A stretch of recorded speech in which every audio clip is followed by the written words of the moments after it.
Hello, how y'all doing? It's Spare Time Bowling Show podcast. Steve Sparky Fifer, 1250 AM The Fan, along with my guy Dwight Albrecht over there at the Spare Time Pro Shop in New Berlin and New Berlin Bowl. And of course, Phil Brylow, Brew City Bowling on Twitter with beverage in hand, streaming live on the Odyssey Sports YouTube page. You also can download Spare Time Bowling Show on your Odyssey app or anywhere you download your favorite podcast. At Dwight Albrecht is here, like I said, on Twitter at Dewey300. And of course, you can follow me at Sparky Radio. Normally, we do these broadcasts in the 1250 AM The Fan studio because of schedule conflicts and so forth. We weren't able to, so we're doing this at 9 o'clock Central Time here on Wednesday evening. And Dwight, quick story.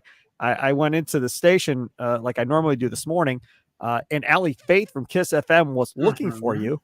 And yes, she has something she wants to show you. And she had I saw it on Facebook already. Oh, did she post it on Facebook? Yes. Yes. Allie has her bowling balls from like 2006 when we bowled in the Kiss FM morning show bowling league. And it was at where was it? Was that at New Berlin Bowl? Was that where it was? No, we did it at B&G when we were on 127th at Brylow. Oh, that's where it was. Yeah. Okay. Sounds good. Yeah, at the store at the golf shop. Yeah.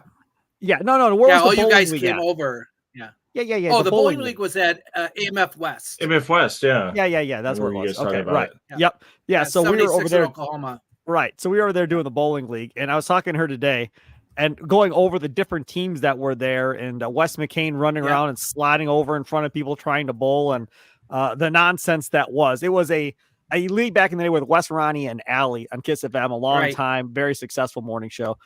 They decided to have some of their listeners into a bowling league. And that's where Dwight and I kind of met and became buds and kind of then fast forward. I don't know, was it the next summer or whatever? Dwight was out on his Harley, him and his wife out at Double D's. And I ran into him there, pitched the bowling show idea. And he's like, yeah, sounds good. Do you think we could really do it for an hour? And a little while later, here we are still doing this damn thing in a podcast. I think I said a half hour. Yeah, you said you had done a half hour before, and it seemed like it took forever. Right. And you said, I don't think we could do an hour, Spark. Yeah, I'm like, trust me, Dwight.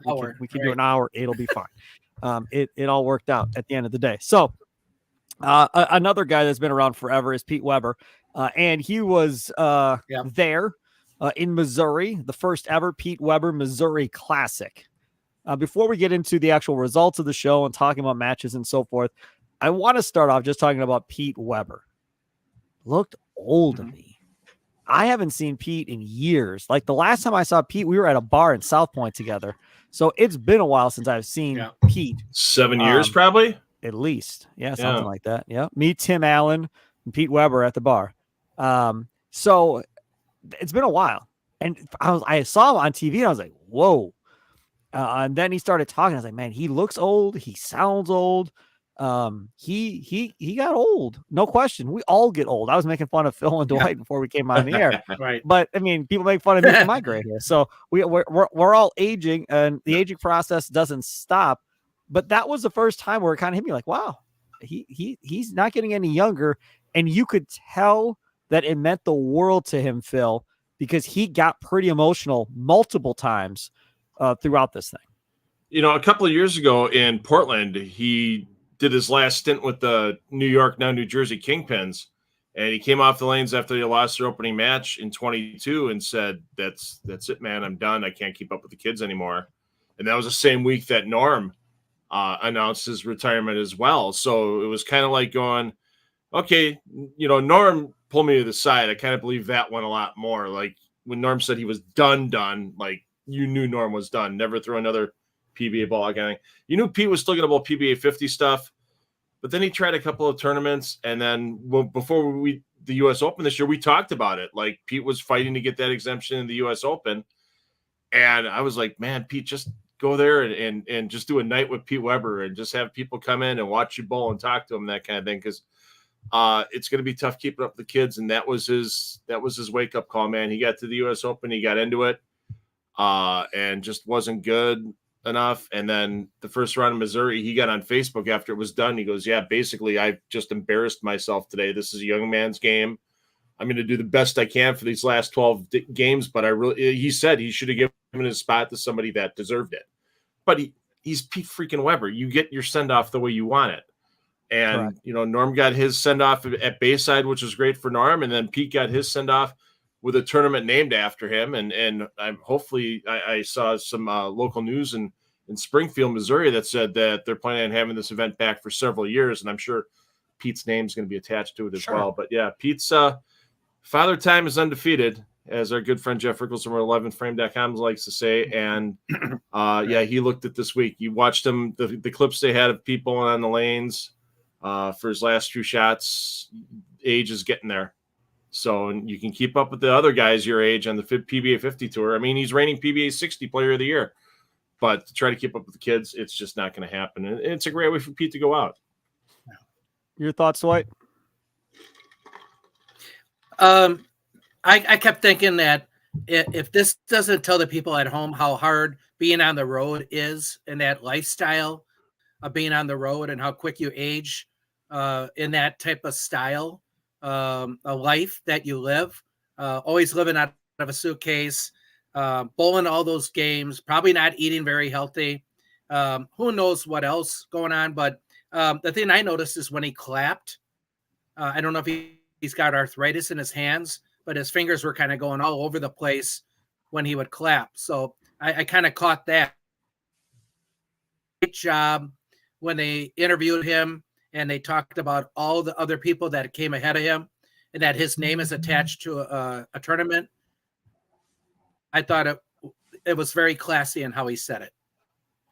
Yeah, and like I said, he got emotional to the point where, I mean, we all know Pete, right? I mean, his ego is going to be right there with anybody else's. So let's not fool ourselves here. But I think what hit him was dudes that are at the top of the game aren't having tournaments named after them that are still bowling. I think it was a moment of closure and kind of closing a chapter on a book type deal.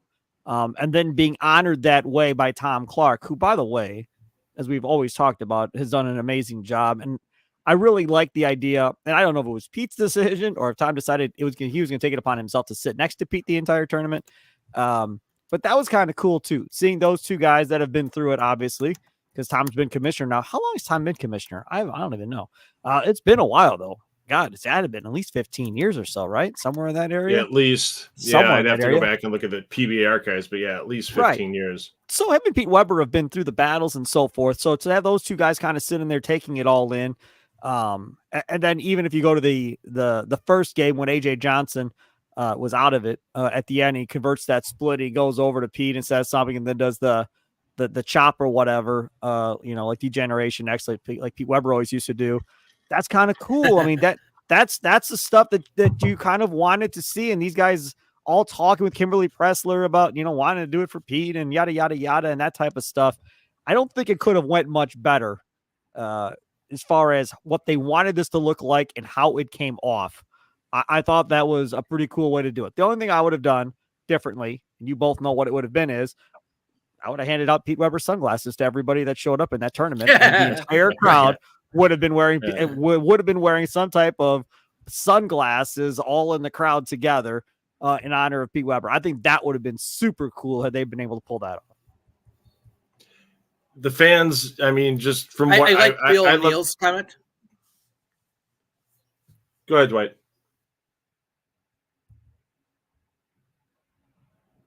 I think we lost Dwight. Go ahead, Dwight, if you're there. Yeah, I was going to say I like Bill O'Neill's comment about dropping the trophy at the beginning of the show. I thought that was hilarious. Yeah, no, I totally agree with you on that. That was a funny moment, and everybody got a kick out of it. And Bill O'Neill is, he's one of those guys who's going to take his jabs whenever the time comes at the end of the day.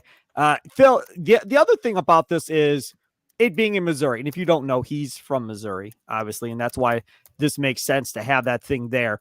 The TV coverage that came along with it, was he doing a lot of TV interviews and stuff like that when he was down there? Do you know, or how that whole thing played out?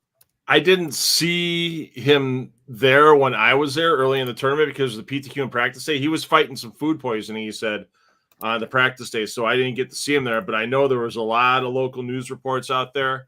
I did see one of the local TV stations out there for a couple of days, so there's more.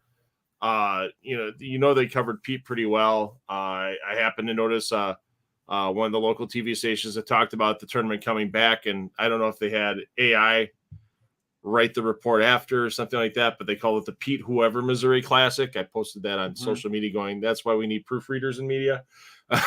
The Pete Whoever. I thought that was kind of a little disrespectful that somebody didn't proofread that. But next time I see Pete, I'm going to go, hey, it's Pete Whoever. Yeah, that's kinda, not. Yeah. Yeah. Kind of give it to Pete a little bit when I see him, and he'll give it right back to me. There's no doubt about it. But he was classic Pete this week. He was bowling. I heard the story from Nolan Hughes of the PBA because Nolan was down in the settee area, and if you're part of the PBA staff or everything, you have a lanyard that you have to wear while you're in the players area. Nolan forgot his, and Pete didn't recognize him. So Pete's going, you can just move your ass back up there right now, between shots, and here's Nolan. And Brett Spangler from Motive is going, that's Nolan with the PBA. And Brett and Pete start getting into it because Pete doesn't care about, he doesn't see a guy with a lanyard. You didn't recognize him because Nolan had a hoodie on. Get your ass back up in the settee or, back in the fans and stuff like that. So it's just classic Pete. And I'm like, Nolan, you now have a badge of honor of all time. You were yelled at by Pete Weber and survived. It was a great story. But Pete, from what I've heard, Pete was great with the fans all week long. The lines were long for autographs. Obviously, he hung out after he was eliminated from the tournament. The TV show Sunday. I wish they would have taken the chance of strapping a mic pack on him again a little bit more. I know it was an incident a couple of years ago. He let an F-bomb slip when they had him out there, and I think they were just a little cautious with that because Pete he runs with the emotions. He always has. This is the thing for me. So I am sure, well, I don't know, Phil might. I don't think Dwight does. Y'all watch WWE, right? Or AEW wrestling nowadays, right? Okay. Yeah. So when I was growing up, I used to watch it, right? Hulk Hogan, Macho Man Savage, so forth. And then I watched it through the Stone Cold era, through the Rock era, whatever. And then after that, I kind of just got bored. I thought the writing sucked and kind of went away, never really went back. Yeah. The one thing that the WWE does, now you can say it's because of the lack of writing that they have for the scripts. They can't develop young talent, whatever you want to say. They live and die with their old wrestlers. Ric Flair is 100.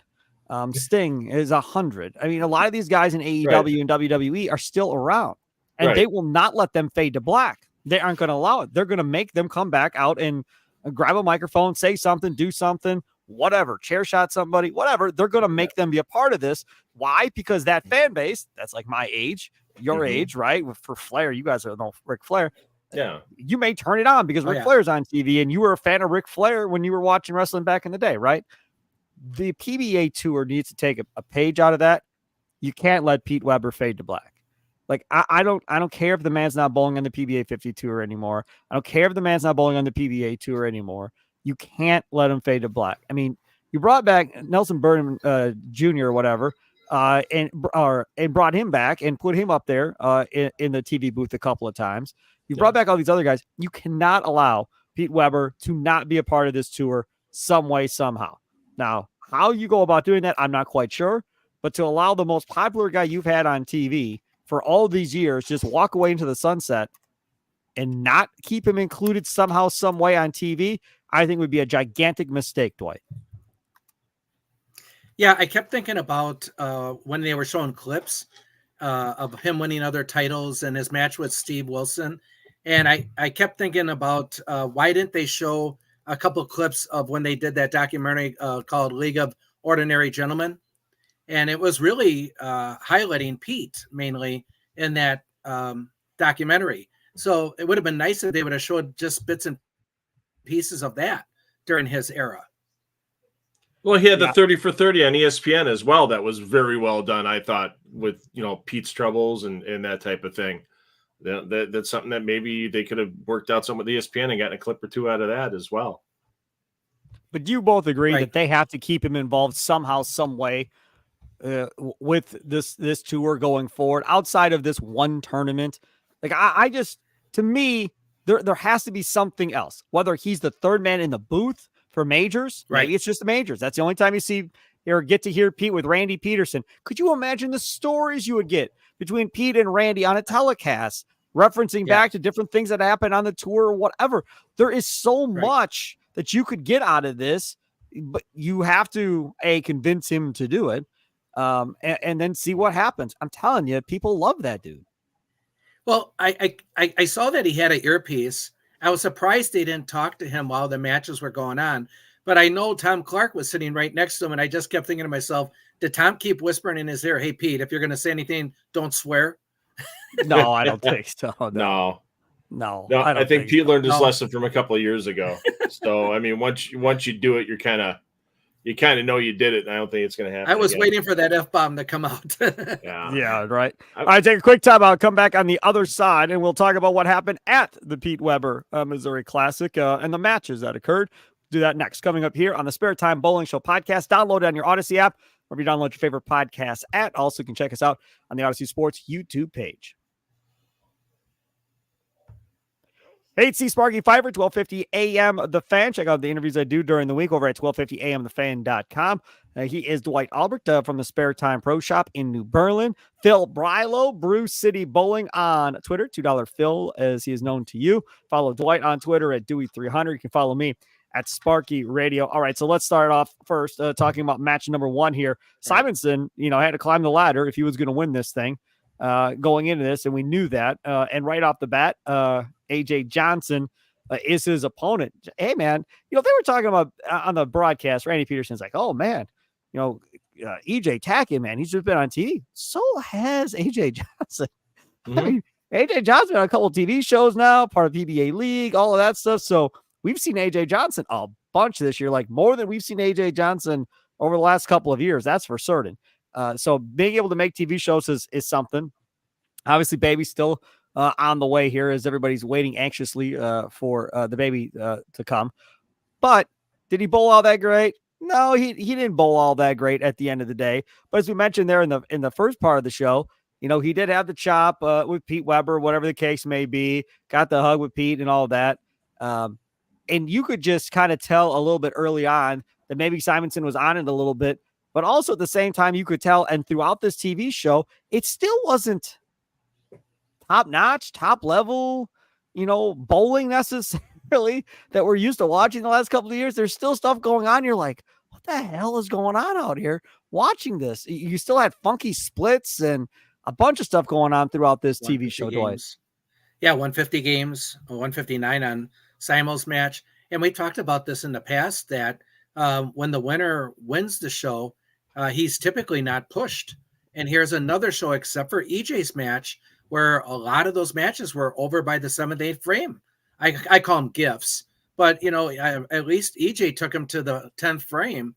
But again, he didn't have a look on the right lane. I love watching AJ. Phil and I called a lot of his shows when we did the high school matches back in the day, 2010, 11, 12. And so I'm real happy to see the kid doing well, now becoming a young man. Love that he's sponsored by KR Strike Force. So he's sponsored by his grassroots, his hometown. So I just love seeing that. So it's a great story. And the story this year, at least for the last couple of shows, maybe not so much with the U.S. Open, is, just guys are just having problems with one lane on a pair. Yeah. Whether, topography and that type of thing, and then it's accentuated by these aggressive bowling balls that they throw. And all of a sudden, you'll see a guy get into trouble. But the difference this week was Simonsen in that match against EJ, where he goes flat 10, flat 10, flat 10, and flat.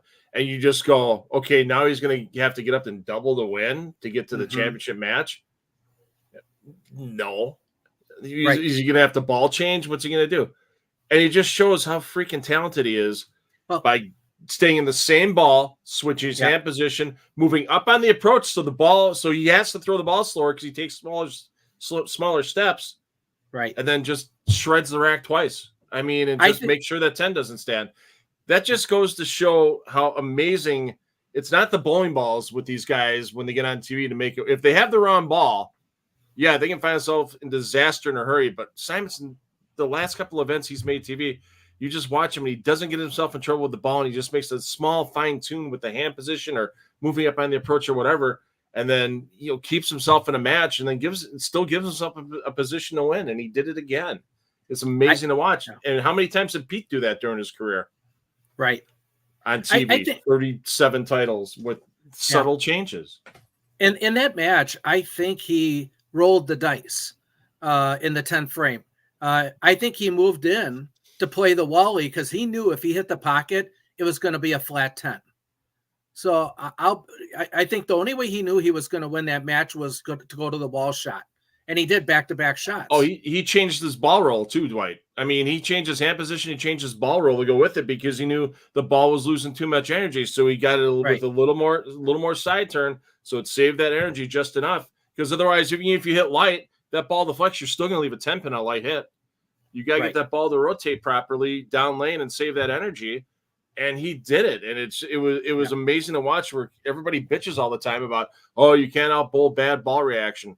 Well, you can you can't outbowl mediocre ball reaction sometimes unless you're an Anthony Simonsen or EJ Tackett or some of these guys where they take it. Bill O'Neill, when he won the Players' Championship, he didn't have the greatest ball reaction that day on the step ladder. And look what Bill did. Took home the title because there's just so many tricks that these guys have outside the bowling balls that everybody says it's the bowling ball. No, it's these damn guys that have so much talent and tricks that we can't do. Right. Well, in Simonsen's case, I think he's got a bigger bag of tricks than most of the guys out there. Most of the guys maybe have 2 or 3 different things they can do. And Randy Peterson hit it right on the head. He can do everything. He talked about the backup, changing his axis tilt, rotation, all that stuff. I don't think it's 2 or 3 guys, Dwight. I think it's 20 or 30 guys nowadays on tour that can do that kind of stuff. I'm watching Stu Williams this week when I was down there covering the league Monday night in Anderson, Indiana. And I'm watching Stewie just come up the back of the ball and just keep it on line because it's the Viper pairing this week.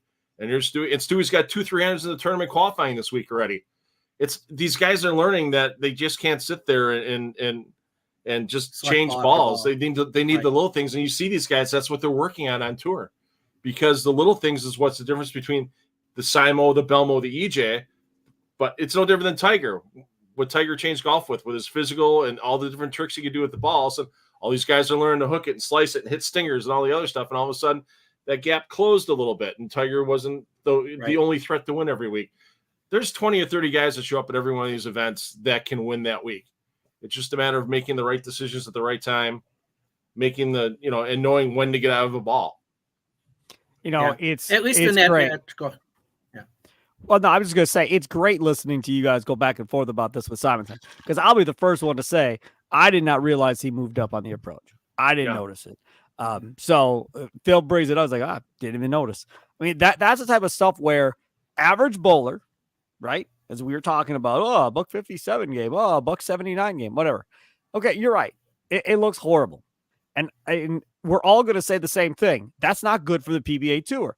Even though they're difficult shots, even though there's other things in play, average bowler who you want to watch does not want to watch somebody throw a $157 or a $160 because they do not understand what Phil and Dwight just described. You just don't understand it, don't get it. I know what I can do on my house shot, and that's all that matters. And if I'm averaging 230, 235, you should be able to throw at least 215 on a pro shot, for God's sakes. You're a PBA bowler, right? That's how it should be. And it's just not that easy. It's just not that way. And I remember back when we had Van McNeil on this show, and Van decided he was going to try and qualify for a PBA tournament. You remember this, Dwight? Summer series. Yeah. And I'm gonna try, and we're gonna document it, and we're gonna go through the whole thing. Yeah. I gave him a lot of lessons, and he was just like, "Holy crap!" Because he bowled before, right? But he wasn't a PBA bowler. But he was just like, "Holy crap, Sparky! Like this is completely not what I thought it was." And it is a eye-opening experience. And obviously, everybody doesn't get to do that or have that experience, right? Because people don't want to pay the money to try go in there and embarrass themselves or whatever the case may be. But if everybody had a chance to kind of experience what that's like to bowl on that type of stuff, that would be just absolutely remarkable. I would love to see like Milwaukee or whoever put on a PBA style tournament, right? No PBA guys allowed, no PBA card guys allowed. You can't bowl in this. These are just for amateurs, that bowl here locally, and do the same type of format as what they would do on a PBA tour, right? Same type of lane conditions, figure out a PBA condition, whatever else, make them bowl the same amount of games as you would bowl to do it or whatever the case may be, and then see what happens. And then go and put them on, get a TV show, have Phil record or whatever else, work out a deal with a local TV station in Milwaukee with whoever it may be, and see how they deal and handle with all of it, because it is a grind. When some of these tournaments are bowling 35, 40, 50 games, whatever, these dudes have never bowled that many games. I can guarantee you for that long a period and stretch of time, having to make adjustments and all of that other stuff, that there would be an eye-opening event. And I don't want it on ESPN or nothing like that. I'm just saying for locally to challenge some of these top guys. Here, go bowl this. Here, go figure it out. Let's see what you can do, and go from there. And again, not the guys on the PBA 50 tour, not the guys that are on the PBA tour, just the Joe Schmoes that are bowling in their leagues, around the area, to give them a chance to go bowl in it. Yes. Yeah. Again, instead of the guys being 500, 600, 700 over for the week, you might see those local guys being 20, 30, 40 over, or 0 scratch, making the top 5. Yeah. Well, Dwight, they'd have to have a spare game. How many 9 misses do you see out of a league every night you close your pro shop at New Berlin and walk out the door and go down the concourse, and all of a sudden you see 9 miss. It's all, a lot of that stuff's about the spare game, man. I'm watching guys during the PTQ in Indiana this week that are just missing easy spares and stuff like that. Yep. I mean, and when you get to that level, you can't afford to give anything away. No. So these guys can get close to the pocket, but then they're going to get left with, a couple 10 pins in a row, and then all of a sudden they miss one of them, and all. Yeah, it makes it forces these players to have such an all-around game, and that's something the amateurs I don't think see it as well, because you only see it for 10 frames on TV. And if a guy leaves a split, it's an open frame, but you don't see the guys whiffing spares on TV. Very rarely you'll see a chop here and there, but you don't see the 10-pin miss that often or that type of thing. And I don't think they give enough credit to the guys for their spare game. They don't have the time to talk about it either on the show. Kimberly actually asked during her segment, and I heard, make your spares, kids, more than once from the pros. Yeah, no doubt. Yeah, I totally agree with that. All right, let's move on here in the TV show. So Simonsen over AJ Johnson, 234 to 159. Match number 2, he gets Matt Russo. That really wasn't a match. 247 to 202, but good job by Russo for making a TV show. It's been a while. So Russo gets there. The third match was the match, and everybody expected this to be the match. Let's be honest, going into this thing. Simonsen against EJ Tackett. And again, EJ Tackett on TV again. And again, EJ Tackett talking to himself on TV for another TV show. You can just feel the frustration building watching EJ Tackett bowling on TV. It's great that he's getting on TV, but once he's there, he's not being able to finish. And not only is he not being able to finish, he's not been bowling all that great when he's on TV to begin with, Dwight. Well, he also really, to be honest with you, Sparky, he should have won that match. I mean, he had back-to-back frames with pocket splits. If he just gets a 9 spare in those 2 frames and doesn't leave a pocket 710, and I think the other one was a 410, I believe, for going slightly high, that match is over. So he bowled better than his scores showed in that match. How bad was he physically, Phil? They said he was having issues during the course of the week with his arm. Yeah, bicep issue. It didn't seem to give him that much of a problem on the show. The problem was he just wasn't. I mean, he just was getting a little tight, getting the ball off his hand. He needed a crowbar in a couple of the shots before the 10th frame. Watching him this week didn't seem like it was much of a problem, and he's on pace to make the show this week in Indiana. He's leading after with 1 day to go. So bicep, whatever was bugging him, it's not doing it that often right now. He wasn't using it really as an excuse either. No, he didn't use it as an excuse, but they brought it up on the show that he was having issues with it or whatever the case may be, kind of going into that thing. And as we pointed out earlier in this show, Simonsen needed to get the job done there in the 10th frame and was able to. And we documented, how tough it is for him to do what he did and so forth to get that double and adjust after leaving those 10 pins. So he wins 203 to 193. Then we get to the title match.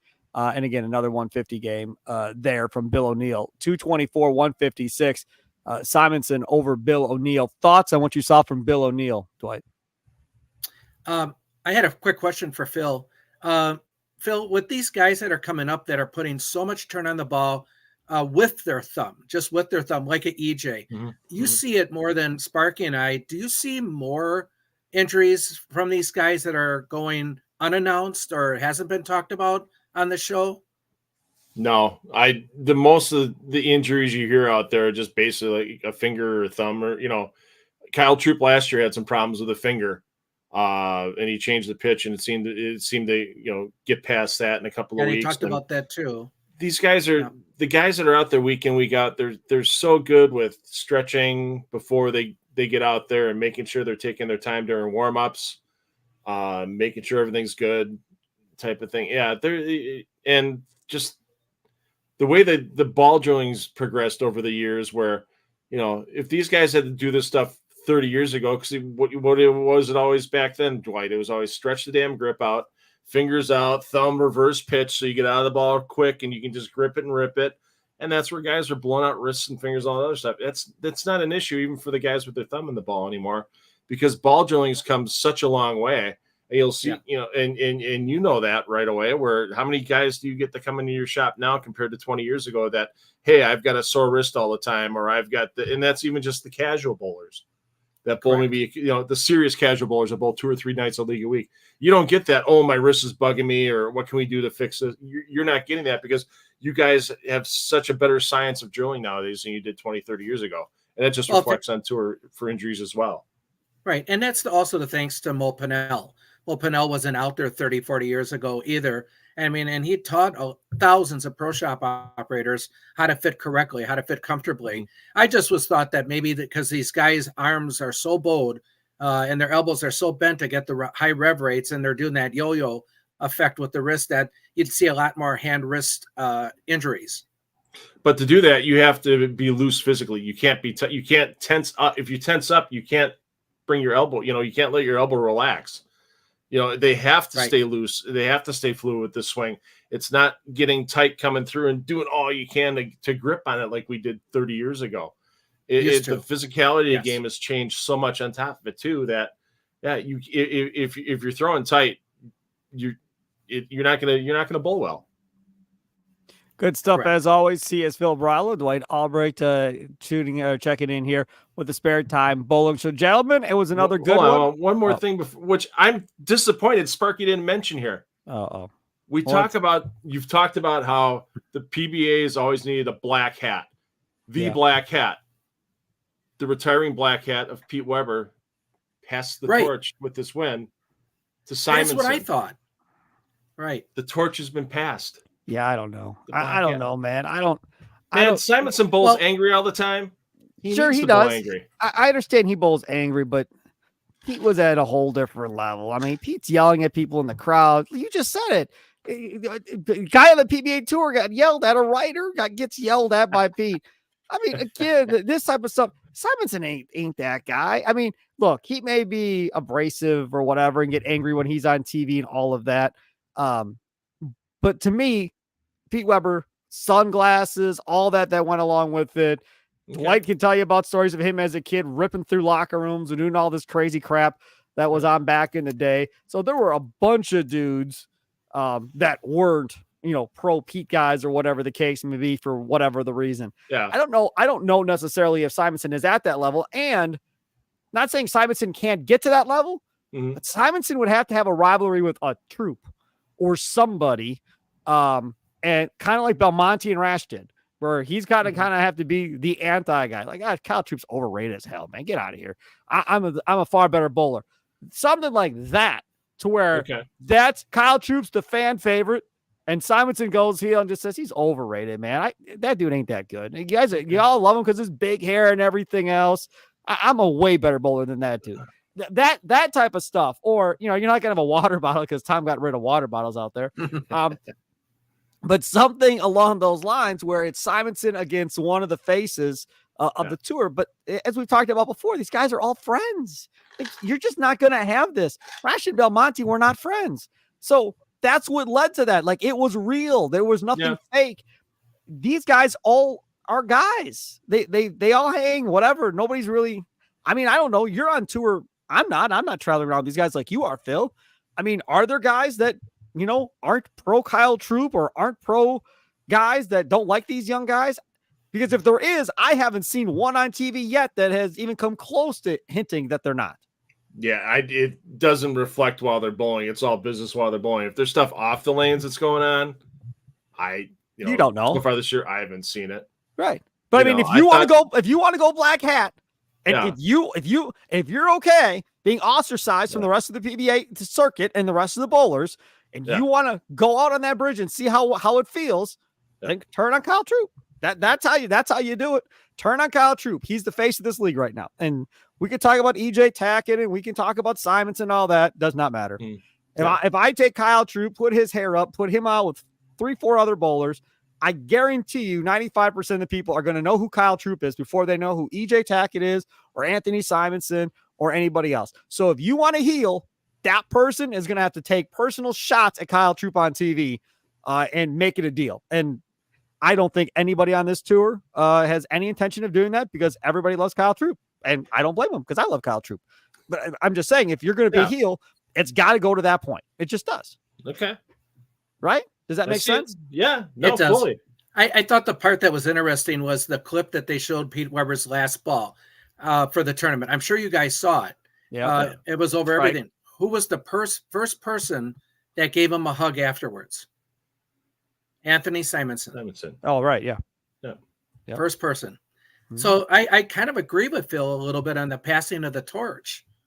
I mean, I watch Simonsen. Does he have a temper from time to time? Sure. Yes. He has a temper. Okay. I agree with you. But does anybody boo him? Does anybody like go back and forth with him? I mean, I don't know. I don't really see that.